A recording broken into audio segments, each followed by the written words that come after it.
दोस्तों, पिता ने जिस बेटी को बड़ी नाजों के साथ में पाला पोसा पढ़ाया लिखाया, आज जब वो बेटी शादी के योग हो गई तो बड़ी धूमधाम के साथ में बहुत अच्छे घराने में पिता ने शादी कर दी। लेकिन फिर पिता ने अपनी उसी बेटी को अपने दामाद के साथ में मिलके तड़फा तड़फा के मार दिया। और जब उस बेटी की मौत हो जाती है तो पिता ने अपने दामाद के साथ में मिलके अपनी उस बेटी के शव को ठिकाने लगा दिया। और 2 दिन के बाद में पिता क्या करता है कि अपने दामाद के साथ में नजदीकी पुलिस स्टेशन में जाता है और वहां पे अपनी बेटी की गुमशुदगी की रिपोर्ट दर्ज करवाता है। कहता है कि साहब, 2 दिन पहले हमारी बेटी मायके घूमने के लिए आई थी, लेकिन वो अचानक घर से गायब हो गई। मैंने उसको बहुत ढूंढने की कोशिश की, उसका फोन भी बंद आ रहा है, मेरी मदद कर दिए। दोस्तों, पुलिस ने उस युवक की FIR को दर्ज कर लिया और आश्वासन दिया कि हम पूरी कोशिश करेंगे, तुम्हारी बेटी को ढूंढ निकालेंगे। फिर दोस्तों 3 दिन के बाद में ऐसा खुलासा होता है जिसमें पता चलता है कि पिता ने अपने दामाद के साथ में मिलकर अपनी बेटी को मारा है और ऐसी मौत दी कि जिसने भी सुना उसकी रूह कांप गई। लेकिन दोस्तों, सबसे बड़ी बात ये कि पिता ने अपनी बेटी को ऐसी दर्दनाक मौत क्यों दी, अपने दामाद के साथ में मिलके क्यों मार दिया? क्या उसने गुनाह किया था? क्या वजह हो सकती है? चलिए दोस्तों, इसकी सच्चाई जब आप लोग भी जानेंगे तो आप लोग भी हैरान रह जाएंगे। आप सभी का बहुत बहुत स्वागत है मेरे YouTube चैनल में एक और नए वीडियो में। दरअसल दोस्तों, ये जो घटना है उत्तर प्रदेश के आगरा की है। यहाँ पे एक थाना पड़ता है खैरागढ़। खैरागढ़ थाने के अंतर्गत एक गांव पड़ता है बोपुर। दोस्तों, बोपुर गांव के पास से होके एक हाईवे निकलता है और उस हाईवे पे 24 घंटे गाड़ियां निकलती रहती हैं, चाहे रात हो या दिन हो। दोस्तों, बोपुर गांव के जो लोग थे उनकी जमीन हाईवे के किनारे थी, जिसकी वजह से नुकसान की वजह से बोपुर गांव के लोगों ने अपने खेतों में कटीले तार लगा रखे थे। दोस्तों, 31 मई को सवेरे जब बोपुर गांव के लोग अपने खेतों की तरफ जाते हैं, हाईवे की तरफ जो खेती थी वहां पे जब लोग जाते हैं तो कुछ लोग देखते हैं कि जो खेतों में तार लगा हुआ है, कटीला तार, उस तार में एक लड़की लटक रही है। दोस्तों, लोग डर जाते हैं कि यहाँ पे ये लड़की क्या कर रही है, ये जिंदा है कि मरी है। लेकिन फिर वो हिम्मत जुटा के उस लड़की के पास में जाते हैं तो उस लड़की को देख के वो लोग चौंक जाते हैं, क्योंकि वो लड़की मरी हुई थी। उस लड़की के मुंह से, नाक से, कान से, सब जगह से खून बह रहा था और देखने से ऐसा लग रहा था कि किसी ने बड़ी निर्मम तरीके से इस लड़की की हत्या की है और हत्या करके इसको यहाँ पे जल्दबाजी में फेंक दिया है। अब सबसे बड़ी समस्या है कि भाई पता कैसे करें कि ये लड़की कौन है, इसको किसने मारा है। देखते ही देखते दोस्तों वहां पे लोगों का हुजूम जुट जाता है। दोस्तों, ये सूचना खैरागढ़ थाने में भी जाती है। वहां की पुलिस तुरंत वहां पे पहुंचती है घटना स्थल पे। तो पुलिस भाई सब लोगों से पूछती है कि इस युवती को जानते हो, आसपास क्षेत्र की कहाँ की है? तो जितने भी वहां पे लोग होते हैं सब लोग ये कह देते हैं कि इस युवती को मैंने पहली बार देखा है और ये शादीशुदा युवती है। और देखने में दोस्तों लग रहा था कि इसकी उम्र 25 और 30 के बीच में है। लेकिन वहां पे जितने भी लोग मौजूद थे सब ने कहा कि हम इसको नहीं जानते हैं। अब पुलिस के लिए सबसे बड़ा सवाल कि आखिर में इसका पता कैसे लगाएं कि ये लड़की कौन है, किसने इसको यहाँ पे फेंका है, कहाँ की रहने वाली है। सिर्फ एक ही रास्ता पुलिस के पास में कि उस युवती की तस्वीर को पुलिस ने आसपास जितने भी थाने थे नजदीक सब थानों में भेज दिया और उस युवती के बारे में सब कुछ लिख दिया कि शायद है कि किसी भी थाने में कोई अपनी बेटी, अपनी बहू की गुमशुदगी की रिपोर्ट दर्ज करवाने आए तो शायद है कि इस लावारिस शव के बारे में पता चल जाए। अब दोस्तों क्या किया पुलिस ने कि उस शव को पोस्टमार्टम के लिए भेज दिया। पोस्टमार्टम रिपोर्ट आती है तो पुलिस भी चौंक जाती है। पोस्टमार्टम रिपोर्ट में पता चलता है कि इस युवती को इतना बेरहमी के साथ में मारा गया, ऐसा लगता है कि जिसने मारा है उसके अंदर इस युवती के प्रति बहुत क्रोध था। क्योंकि पोस्टमार्टम रिपोर्ट में ये लिखा कि 200 से ज्यादा बार लाठी और डंडों से इस युवती के ऊपर वार किया गया है और उसी बार से इसकी जान चली गई है। लेकिन दोस्तों 2-3 दिन के बाद में क्या होता है कि यूपी और आगरा से सटा हुआ जो दूसरा राज्य राजस्थान है, राजस्थान का एक थाना धौलपुर। दोस्तों, धौलपुर में भी इस युवती के बारे में तस्वीर और सब कुछ जो जानकारी थी वो पुलिस ने भेजी थी, क्योंकि वो नजदीक पड़ता था दोस्तों उसी धौलपुर थाने में 3 दिन के बाद में एक युवक जाता है अपने दामाद के साथ में, और वो युवक धौलपुर पुलिस को बताता है कि आज से 2 दिन पहले हमारी बेटी मायके में आई थी घूमने के लिए, लेकिन उसी दिन से अचानक मेरी बेटी घर से गायब हो गई है।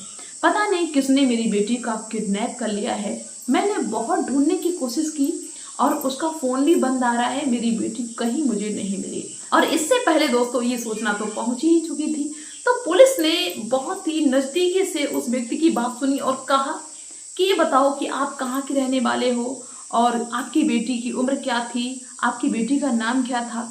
तो उस युवक ने बताया कि मेरा नाम कमल सिंह है, मैं धौलपुर के अंतर्गत बसई गांव का रहने वाला हूँ।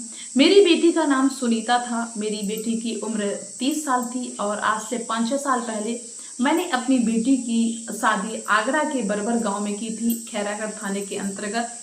और मेरे दामाद का नाम पवन है। 2 दिन पहले हमारी बेटी घर पे आई थी घूमने के लिए, लेकिन वो अचानक से गायब हो गई है। तब दोस्तों जो धौलपुर की पुलिस थी उन्होंने उसी युवती के बारे में कमल सिंह को दिखाया। तो कमल सिंह ने और पवन सिंह ने, जो कमल सिंह के दामाद थे, जैसे ही उस युवती को देखा जो लावारिस मिली थी, उसको देख के वो दहाड़े मार के रोने लगे, दामाद और ससुर दोनों। वो कहने लगे अरे ये तो मेरी बेटी है, ये तो मेरी पत्नी है। अब पुलिस ने कहा कि भाई ये तुम्हारी बेटी है, पत्नी है, लेकिन किसने मार दिया। अब यही करके पिता और दामाद रो रहे और यही सवाल पुलिस के लिए कि मारा किसने है। पुलिस ने कमल सिंह से पूछा कि भाई तुमको किसी पे शक है, दामाद तो तुम्हारा साथ में, तुम्हें किसी पे शक है। तो कमल सिंह ने कहा कि मुझे किसी पे शक नहीं है, मैं ऐसे किसका नाम रख दूं।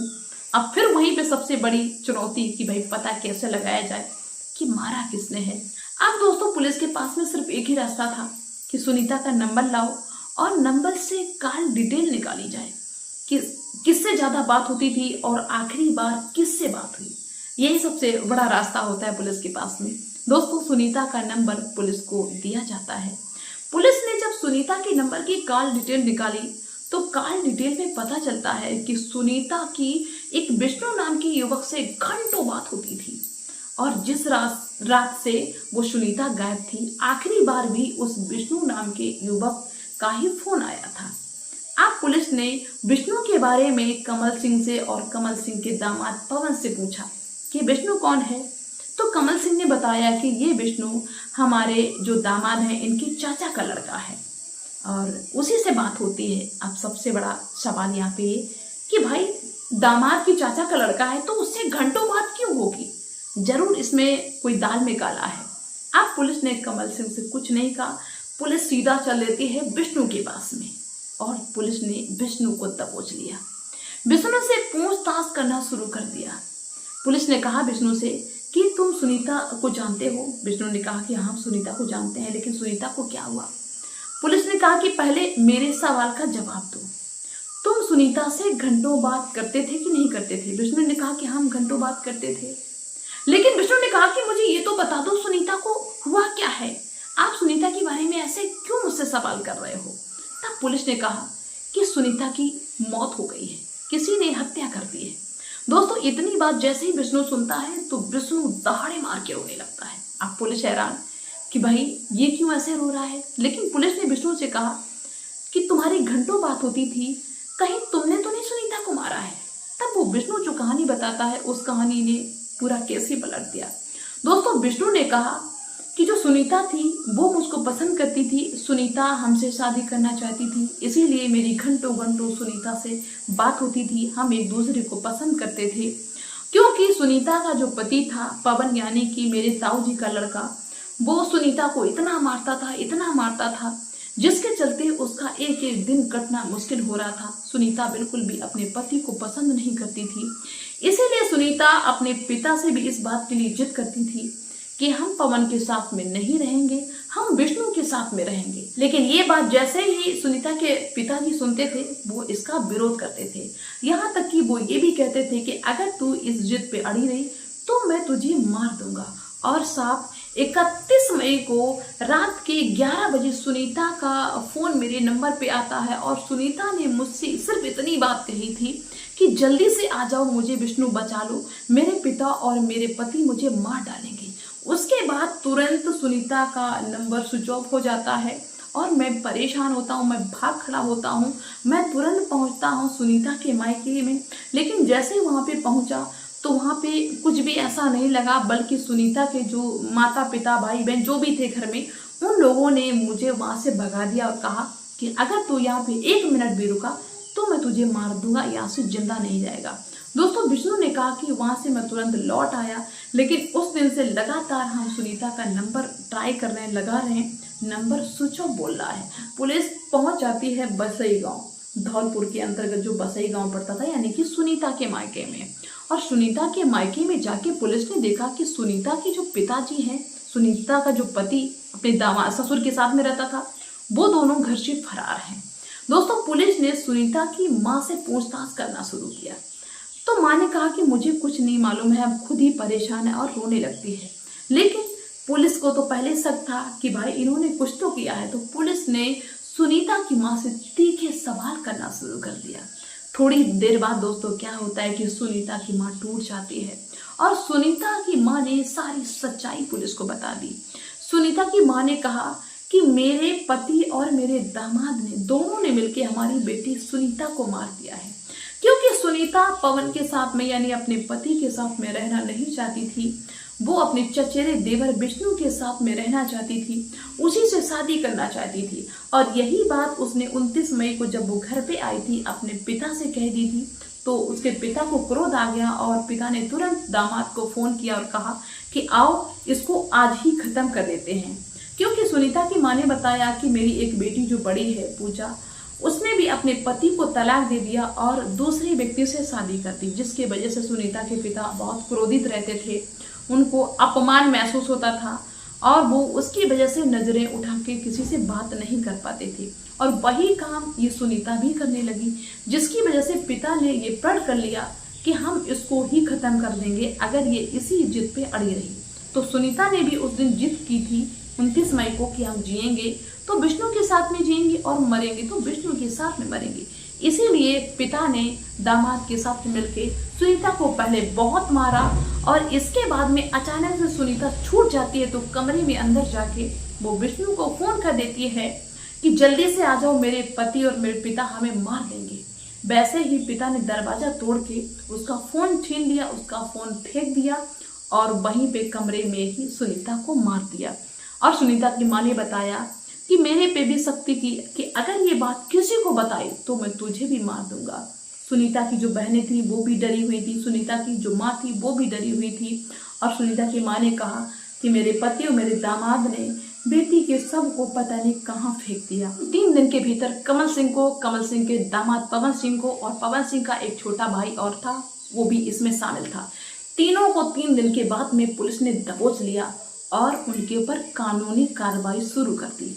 लेकिन दोस्तों इस घटना के बारे में जो भी सुनता है वो हैरान रह जाता है। तो आप लोग क्या कहना चाहेंगे इस घटना के बारे में? एक पिता ने अपनी बेटी को इतनी बेरहमी के साथ में मार दिया। अपनी राय जरूर रखना। मिलते हैं नेक्स्ट वीडियो में, तब तक के लिए बाय।